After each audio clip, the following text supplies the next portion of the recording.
Good evening. It is, I believe it's Thursday. And tonight we are going to read Luke chapter 6. And the first section is titled, Jesus is Lord of the Sabbath. On a Sabbath, while he was going through the grain fields, his disciples plucked and ate some heads of grain, rubbing them in their hands. But some of the Pharisees said, "Why are you doing what is not lawful to do on the Sabbath?" And Jesus answered them, "Have you not read what David did when he was hungry, he and those who were with him, how he entered the house of God and took and ate the bread of the presence, which is not lawful for any but the priests to eat, and also gave it to those with him? And he said to them, the Son of Man is Lord of the Sabbath." A man with a withered hand. On another Sabbath, he entered the synagogue and was teaching, and a man was there whose right hand was withered. And the scribes and the Pharisees watched him to see whether he would heal on the Sabbath, so that they might find a reason to accuse him. But he knew their thoughts, and he said to the man with the withered hand, "Come and stand here." And he rose and stood there. And Jesus said to them, "I ask you, is it lawful on the Sabbath to do good or to do harm, to save life or destroy it?" And after looking around at them, he said to them, and after looking around at them all, he said to him, "Stretch out your hand." And he did so, and his hand was restored. But they were filled with fury and discussed with one another what they might do to Jesus. The 12 apostles. In these days he went out to the mountain to pray, and all night he continued in prayer to God. And when day came, he called his disciples and chose from them 12, whom he named apostles. Now, we've talked about this before. Disciples and apostles are somewhat different. Apostles are more like teachers. It would be like the difference between a 6th grader and a 12th grader. Not that specifically, but there was different degrees. And this also demonstrates that there were lots of people following him that were his disciples, not just the 12. There were lots of men and women who followed him. They didn't all follow him all the time, but they were in his presence learning from him more than just being part of a crowd. They were his disciples.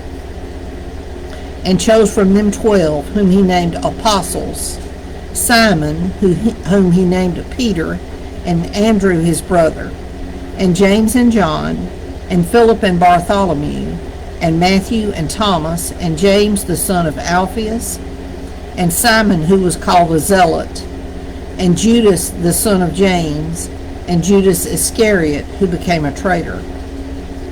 Jesus ministers to a great multitude. And he came down with them and stood on a level place with a great crowd of his disciples, and a great multitude of people from all Judea and Jerusalem and the seacoast of Tyre and Sidon, who came to hear him and to be healed of their diseases.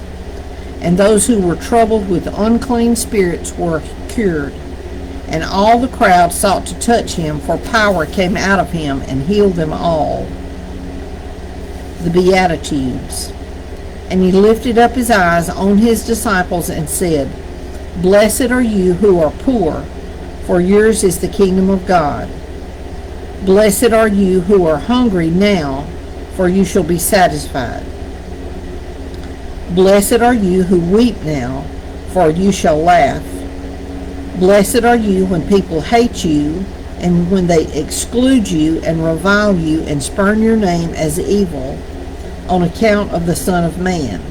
Rejoice in that day and leap for joy, for behold, your reward is great in heaven, for so their fathers did to the prophets." Jesus pronounces woes. "But woe to you who are rich, for you have received your consolation. Woe to you who are full now, for you shall go be hungry. Woe to you who laugh now, for you shall mourn and weep. Woe to you when all people speak well of you, for so their fathers did to the false prophets. Love your enemies. But I say to you who hear, love your enemies, do good to those who hate you, bless those who curse you, pray for those who abuse you. To one who strikes you on the cheek, offer the other also. And from one who takes away your cloak, do not withhold your tunic either.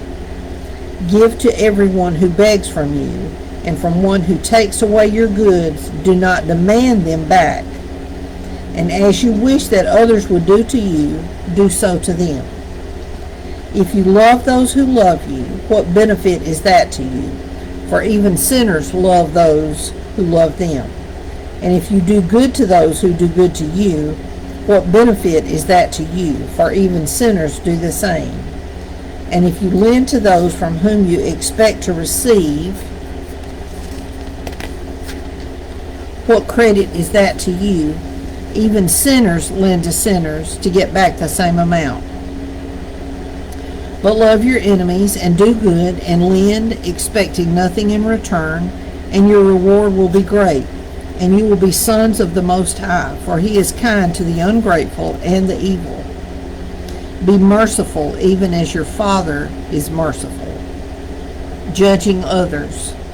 Judge not, and you will not be judged. Condemn not, and you will not be condemned. Forgive, and you will be forgiven. Give, and it is given to you. Good measure, pressed down, shaken together, running over, will be put into your lap. For with the measure you use, it will be measured back to you. Now let me say a little bit about this judging thing. There's a lot of different ways you can judge people. Hey, Heather. So, if you go on a job interview and you decide whether or not you're going to accept that job if they offer it, you're judging the person who offered you the job, or you're judging the company, or you're judging the people that own the company. And if you go to a car lot and want to buy a car, and the person does not act honest, you are judging that person as not an honest person. Now, you are not judging them to send them to hell. You are choosing to look at the fruit they're bearing.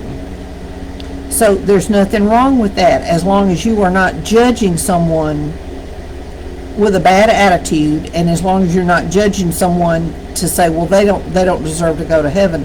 None of us deserve to go to heaven. So the way you judge other people is how you are going to be judged, and that's what it says. Judge not, and you will not be judged. Condemn not, and you will not be condemned.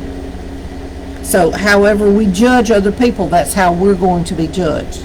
So if you try to judge fairly, then that's how you're going to be judged. That's not saying don't ever, in all your dealings, don't ever judge anybody, because that's a recipe to end up with nothing, because you know somebody's going to steal your money and you allow them to anyway. He also told them a parable. Can a blind man lead a blind man? Will they not both fall into a pit?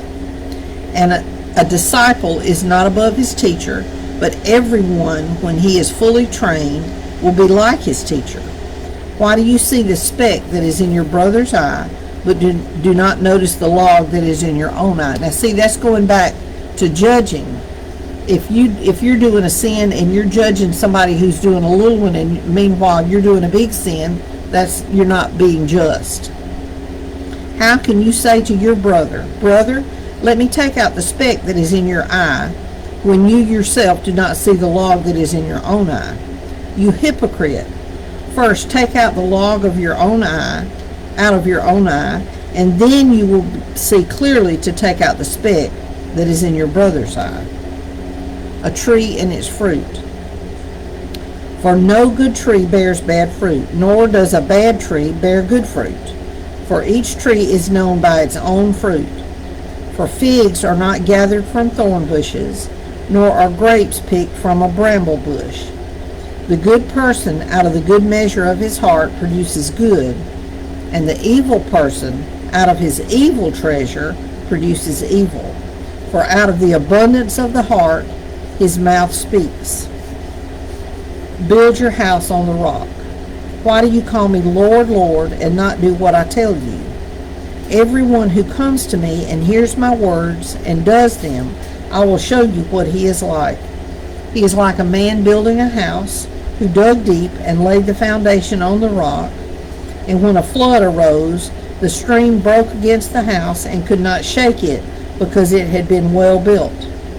But the one who hears and does not do them is like a man who built a house on the ground without a foundation. When the stream broke against it, immediately it fell, and the ruin of that house was great.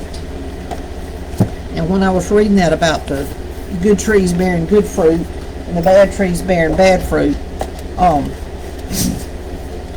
when I first moved into this house, I had a tree growing along. I've got a bunch of trees on this side of the house, just bunches, but I don't know how much, but it's a bunch of trees, and it's part of it is a deer plot. And I've got a friend that comes and takes care of that deer plot and hunts on the deer plot. But anyway, there was also a tree out in my yard. It was probably 8 feet from the tree line, and I didn't know what it was to begin with.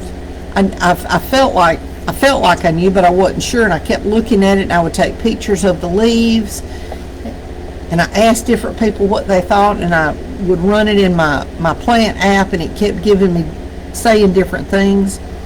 Well, the next spring, when things started blooming and really put out leaves and had little blooms on it and everything, and I kind of had decided, I felt like I knew what it was, and so I went out there to the tree when the blooms were on it, and I got real close, and it was confirmed what it was. It was a Bradford pear. And the reason it was confirmed is when you get close enough to a Bradford pear, the blooms smell like fish. In fact, they smell like dead fish. And I'm not crazy about a Bradford pear. First of all, they don't bear fruit. If they cross-pollinate with other pear trees, it causes them not to bear fruit. The limbs are bad to break off sharp and jagged. I've heard instances of the limbs actually being sharp enough to puncture tractor tires. And if you know anything about tractors, you know they are heavy tires. So I decided I wanted the tree down. Well, now I was judging that tree by its fruit. I knew, confirmed that what it was by looking at the evidence, that the blooms smelled bad, and the blooms and the leaves matched the pictures that I could find of Bradford pears. And so I made a judgment against that tree that it was what I thought it was. Now that's not a bad kind of judging. But now the tree is down. A friend of mine came and cut it down for me, and I'm going to get it hauled off. And then I've got some red oak trees that I'm going to plant in the place of it, probably a little bit farther away from the tree line. But I'm going to replace that, what's a bad tree, with a good tree, a red oak, and I think that's what it's called, and I think it'll be real nice. So it's okay to judge as long as you're judging justly. Just remember that.